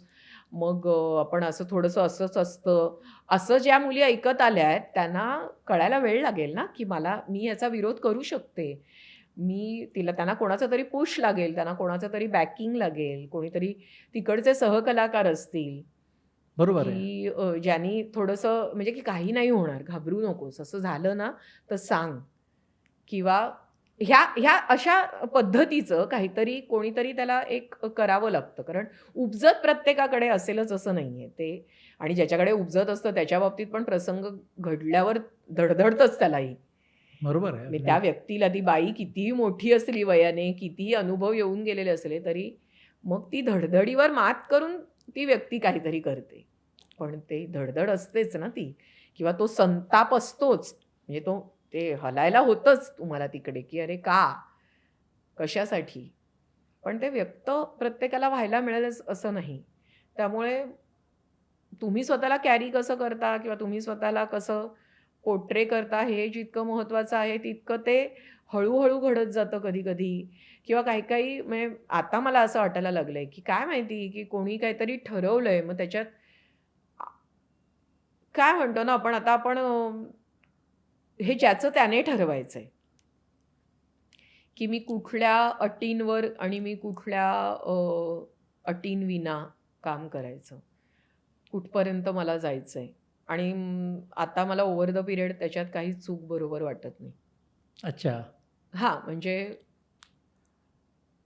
म्हणजे कोणीही त्या मुलीने कॅरी कसं, म्हणजे मला असं म्हणायचंय, की आपण जेव्हा असं म्हणतो ना, की ती मुलगीच अशी आहे रे, ती अशीच वागते रे, ती कशी बोलते, ती कशी त्यांच्या गळ्यात हे आपण म्हणतो. ठीक आहे, माझं असं म्हणणं, जो चांगला पुरुष आहे, जो चांगला मुलगा आहे, तो ती कशी आहे म्हणून आपलं बदलत असेल, तर तो कसला चांगला? त्याची स्वतःचा काही कंडक्ट नाहीये. त्याने पण स्वतः ठरवलेलं असेल ना, की मी कोणीतरी वागलं, तर मग नो प्रॉब्लेम. नाहीतर मग मी फार साधाभोळा आहे. हे हे ज्याने ठरवलंय त्याला तुम्ही काय करणार? आणि आपण फक्त हीच बाजू जज करतो, की त्या मुली कशा स्वतःला कॅरी करतायत. मुली कशाही कॅरी करू देत. मला असं नाही करायचं, असं नाही ठरवू शकत. म्हणजे किती हा एकांगी वाटतं मला हे बघणं. आणि ठीक आहे ना, मग जर तसं असेल, या पुरुषाला असं वाटतं, की हां, मग ते त्याच्याप्रमाणे मी स्वतःला बदलीन किंवा मी तसा वागीन. कोणी ढील देत असेल तर मी तसं, आणि कोणी भाव देत नसेल तर मी तसा. असं जर ह्याचं असेल, हां. तर मग हिचं पण काहीतरी म्हणणं असेल ना, की मला असं वागायचंय. मी काही बावळटपणाने नाही वागत आहे. मी असं वागायचं ठरवून केलंय. मला त्याच्यात काही नाही चूक वाटत आहे, किंवा तिला तसं करायचंय म्हणून ती करते. आपण फक्त हिने असं केलं म्हणून हे नाही घालय. हे असंच आहे. ह्याच्याप्रमाणे ह्याला कुठे मिळतंय ते तो व्यक्ती शोधतोय. पण ज्यावेळेला अशा प्रकारची प्रकरणं घडतात, त्यावेळेला असं होतं की या आपल्या फील्डकडे, जे फील्डमधल्या मुलींकडे, युवतींकडे, स्त्रियांकडे ते मध्ये वेगळ्या नजरेने समाज बघायला लागतो. हो का? म्हणजे ते चुकीचं आहे पण. चुकीचंच आहे. पण मग म्हणजे असं एक कुठेतरी असं इम्प्रेशन जातं, की अरे कोणाला तरी लिफ्ट दिली, कोणाला कंपनी दिली, कोणासोबत पार्टीमध्ये गेलो किंवा कोणासोबत काही हे केलं, तर मग कामं मिळतात. हो, म्हणजे असा त्यांचा अनुभव आहे ना, की ज्या एकट्या पडल्या आहेत किंवा ज्या असं काही करत नाहीत, त्यांच्याकडे काम नाहीये, असं जर त्या. आणि हां. पुन्हा ती मुलगी कुठल्या वयात आहे आणि तिची समज काय आहे आत्ता, ह्या सगळ्या धर्तीवर तिला जे योग्य वाटतंय तसं ती करतीये. आणि म्हणजे आपण तिलाच फक्त बघत बसायचंय का नाही, दुर्बिणीने? तर नाही. नाही. हां. आपण त्याच्याबरोबर तिच्या बाबतीत जे वागतात त्यांना तशा दुर्बिणीतनं बघतोय का? नाही. अजूनही आपण कुठेतरी ह्यांनी असं केलं तर हा करणारच ना. हे अजूनही फार म्हणजे कॉन्शियसली तिथे लक्ष आणावं लागतं. म्हणजे माझं असं म्हणणं, की तेही करायलाच पाहिजे ना. मग दोघांनाही वाईट म्हणा. हां, चूक हां. असेल तर दोघांना वाईट म्हणा. मला तेच म्हणायचंय. हं. एकाला वाईट म्हणू नका, की ही असं करते, मग हा करणारच ना. नाही, नाही, नाही. ही असं करते म्हणून हा ह्याचं करणार असं नाही. हा नसेल करणारा ना, तर हा नाहीच करणार. एक्झॅक्टली. त्याचा हिच्या करण्याशी काही संबंध नाही. आणि मी म्हटलं त्याच्याप्रमाणे ना, आता हे इतकं कठीण होऊन बसलंय, इतकी कॉम्पिटिशन. आणि म्हणजे मी त्यांना नाही जज करायचं असं मी ठरवलंय. हां, कारण की त्यांची काय गरज आहे, त्या किती खटपट करून आल्यात, काय हे आहेत, त्यांना मुंबईत कसं स्थायिक व्हायचं किंवा तिची ॲम्बिशन काय, अशा अनेक गोष्टी असतील, ज्याच्यामुळे तिच्या वागण्याचा तिला लागत असेल अर्थ. किती लावत असेल अर्थ. हां, आणि आपला अर्थ आपणच लावावा. कारण आता तर म्हणजे जजमेंटमधनं सुटणं हेच एक मोठं कठीण झालंय. म्हणजे आता मी काम कमी करणं ह्याच्याबद्दल पण मला कोणीतरी जज करतच आहे की. हो. आणि त्यांच्या दृष्टीने म्हणजे हेही साहजिकच आहे. कारण कितीतरी वेळा माझ्याही मनात येऊन, "अरे, तिने छान काम केलं होतं. आता ती कुठे गेली?" हे एक आपोआप निघतं. मग ते काय वाईट ह्याने असतं असं नाही. कदाचित कोणीतरी कौतुकाने पण म्हणत असेल, की "अरे, चांगली होती. म्हणजे तिला का नाही चांगल्या भूमिका मिळाल्या?" असाही त्याच्यामागचा उद्देश असू शकतो. म्हणजे बेसिकली आपण जज केल्याशिवाय नाही राहू शकत. पण मग ते थोडंसं आपलं जजमेंट सुधारावं असं मला वाटतं, की ह्या बाबतीत जर असं असेल, की त्या मुलीमुळे, तर त्या मुलीमुळे दुसरा करतोय ते योग्य आहे, हे बघणं आता कमी व्हायला हवं.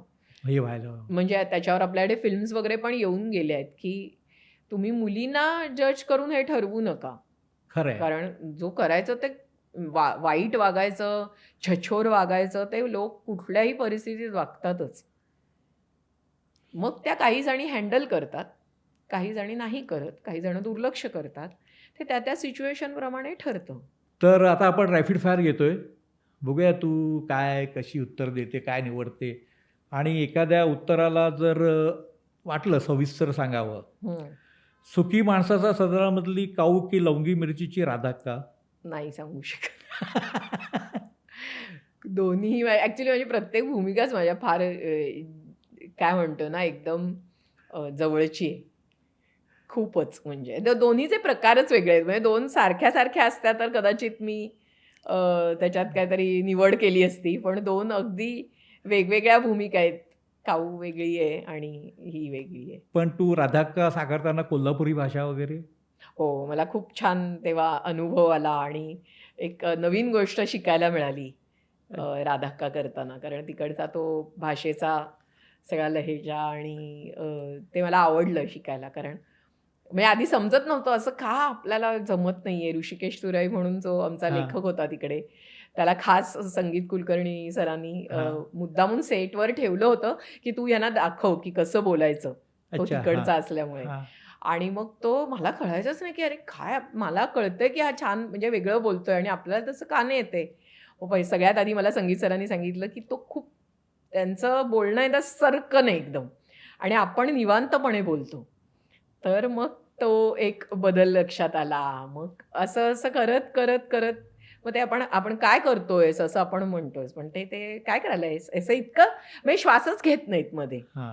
आणि मग शब्द कसे असतात आणि मग आपण इकडे छोट्या-छोट्या शब्दांमुळे ते कसं एक-एक अक्षर बदलल्यामुळे कसं सगळं बदलत जातं.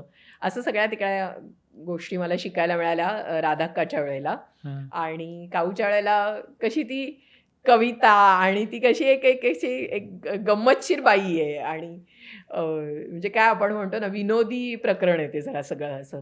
स्वतःच्याच विश्वात असते आणि काहीतरी असे छोट्या-छोट्या गमतीशीर गोष्टी तिच्याकडनं घडत असतात. त्यामुळे ते एक लाईट आणि असं छान कॅरेक्टर होतं.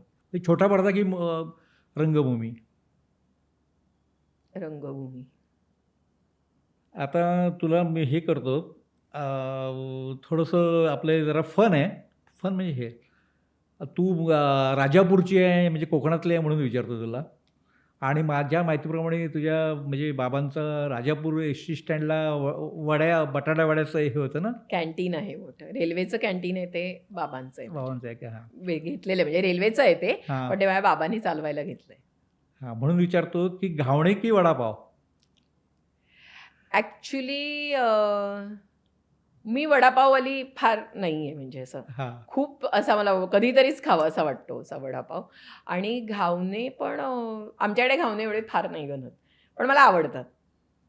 पण आता कोकणातले म्हणल्यानंतर आमच्याकडे कोकणात म्हणजे इकडे राजापूर साईडला एवढं नाहीये नाही म्हणजे का? घावणे. मग तिथे काय? ते रसघावणे वगैरे असतात ना, ते हां. असतात आमच्याकडे. रसघावणे नाही मला आवडत. चटणीबरोबर आवडतात घावणे. म्हणजे घावन आमच्याकडे करतात ना, ते मला चटणीबरोबर आवडतं. बरं गोटी सोडा की सोलकढी? अं, कोटी सोडा.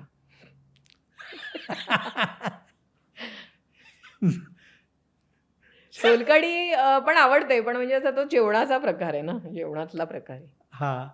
पण गोटी पण असं मी काही कुठे बाहेर जाऊन सोलकढी पीत नाही, फक्त घरीच. त्यामुळे बाहेर बाहेर गोटी म्हणजे तर सोडा तू मला गावात आवडतो. गेल्यानंतरच तुला तो गोटी सोडा मिळणार. गोटी सोडा आवडतो मला. सोलकढी मला बाहेर गेल्यावर कुठेच आवडत नाही. म्हणजे गोटी सोडा आवडायचं कारण एक म्हणजे ते ज्या पद्धतीने आपण ज्या पद्धतीने आणि प्यायल्यावर पण मजाच येते म्हणजे. आलं घातलेला चहा की सरबत? आलं घातलेला चहा खास? खूपच. हो, हो. म्हणजे मी भरपूर चहाबाज आहे आणि आलं असं किलोने आलं आणते घरी. त्यामुळे मला आल्याशिवाय मी चहा पिऊच शकत नाही. आणि चहा म्हणजे आल्याचा चहा प्रचंड आवडतो. मग आल्या गेलेल्यांना पण चहाच ही असेल हो, हो. फर्माईश. नाही त्यांना आहे मुभा, त्यांनी दुसरं पण काही मागावं. अच्छा, ठीक आहे. मेकअप रूम की व्हॅनिटी? Makeup room. पण तू ज्या काळात आला त्या काळात व्हॅनिटी वाढल्या होत्या.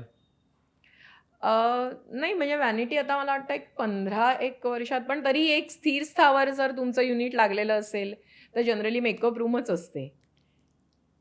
थोडंसं मला असं व्हॅनिटीमध्ये थोडंसं असं इव्हेंटिश वाटायला लागतं.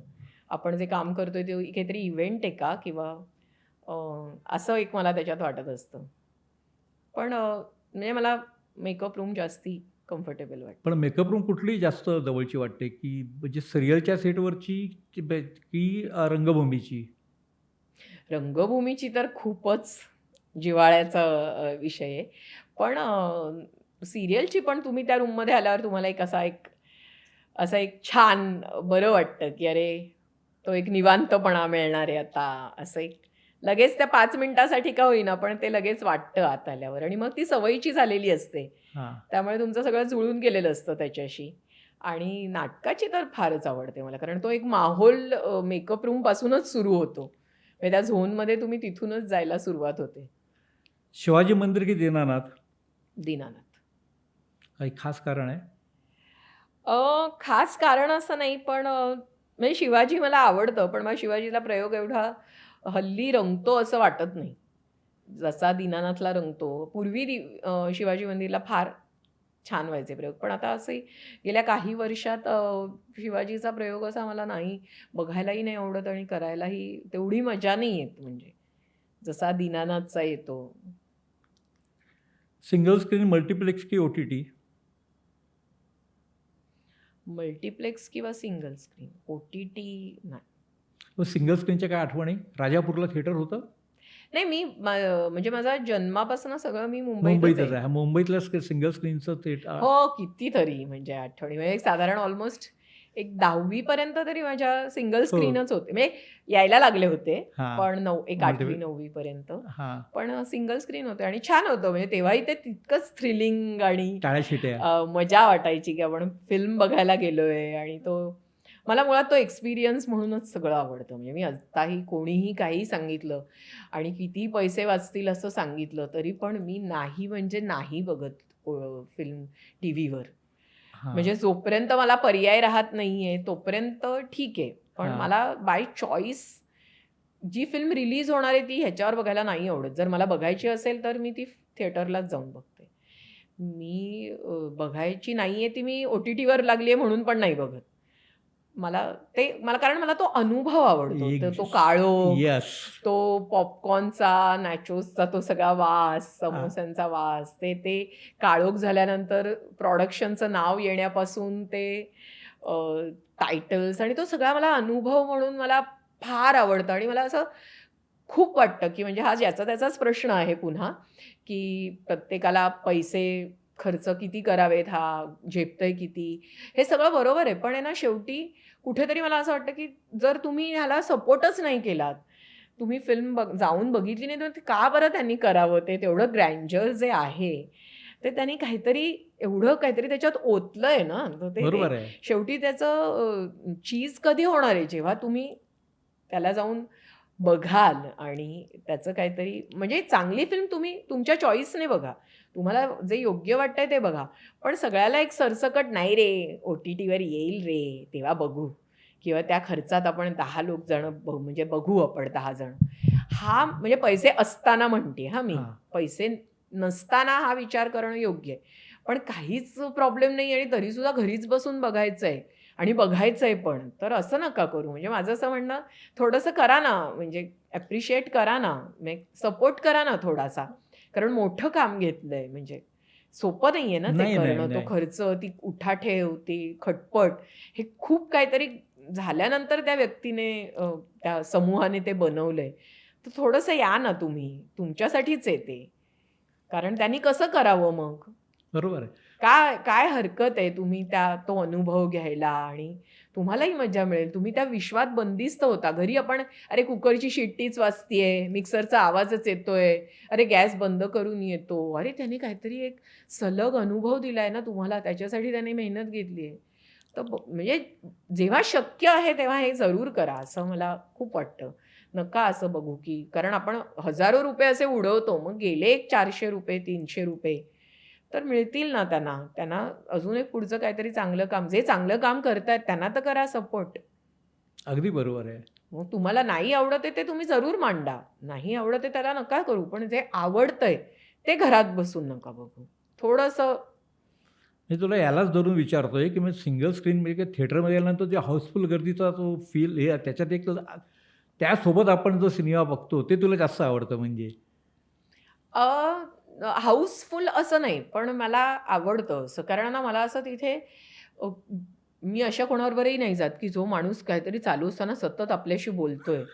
अशा कोणाबरोबरही मी जात नाही. मी आधीच मला अंदाज येतो, की ही व्यक्ती जाम बडबड करणार मध्ये. त्यांच्याबरोबर मी जात नाही. कारण तो पुन्हा तेच आहे, की ते मी आणि ती फिल्म. कनेक्टिव्हिटीमध्ये. हां, आमचं आत्ता काहीतरी हां. देवाण-घेवाण चालली आहे आणि आकलन चाललंय, काहीतरी गोष्ट बघतीये मी.